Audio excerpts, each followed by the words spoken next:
तिरोड़ी थाना क्षेत्र के महकपार में 7 से 8 सितंबर के दरमियानी रात में हुई हत्या के आरोपी को पुलिस ने गिरफ्तार कर लिया है।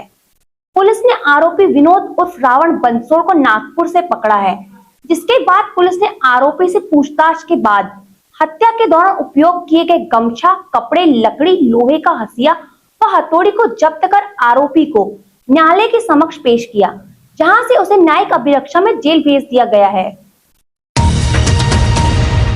अतिरिक्त पुलिस अधीक्षक विजय डाबर ने बताया कि राजकुमार कोटेकार 53 वर्ष महकेपार निवासी ने थाने में आकर शिकायत दर्ज करवाई थी, जिसमें उसने बताया था कि उसके बड़े पिता का बेटा घनश्याम कोटेकार 70 वर्ष विगत 3 वर्ष से अपने घर पर अकेला ही रहता है।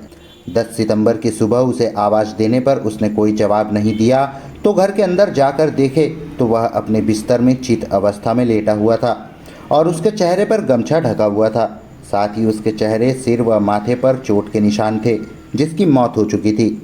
शिकायत पर पुलिस ने मामले को गंभीरता से देखते हुए अज्ञात आरोपी के विरुद्ध हत्या का अपराध दर्ज कर मामले को विवेचना में लिया था।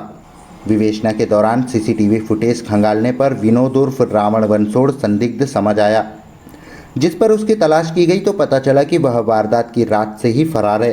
जिस पर टीम का गठन कर उसकी तलाश शुरू की गई तो वह नागपुर में मिला, जिसे पकड़कर पूछताछ करने पर उसने बताया कि गणेश स्थापना के दिन रात करीब 11:30 बजे उसे शराब की तलब लगी, लेकिन रुपए नहीं होने से वह घनश्याम के घर गया क्योंकि उसको पता था कि उसके पास शराब रहती है।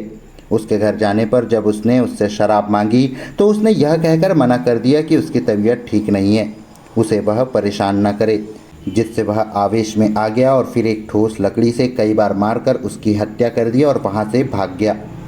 देखिए, थाना तिरोड़ी अंतर्गत चौकी महकेपार में राजकुमार कोटेश्वर नाम का एक व्यक्ति रहता था, जो 10/9 को अपने घर में मृत पाया गया था।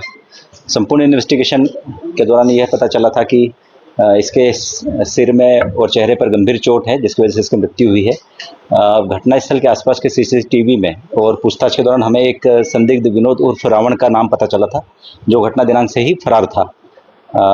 अभी कुछ दिन पहले ही उसको टीम के द्वारा गिरफ्तार किया गया है। गिरफ्तार करने पर जब उससे पूछताछ की गई तो उसने घटना कारित करना स्वीकार किया गया और सोते समय ही आरोपी को 2 या 3 वार किए गए, जो कि हथौड़ी जैसे हार्ड ब्लंट ऑब्जेक्ट था, उससे वार करना बताया है।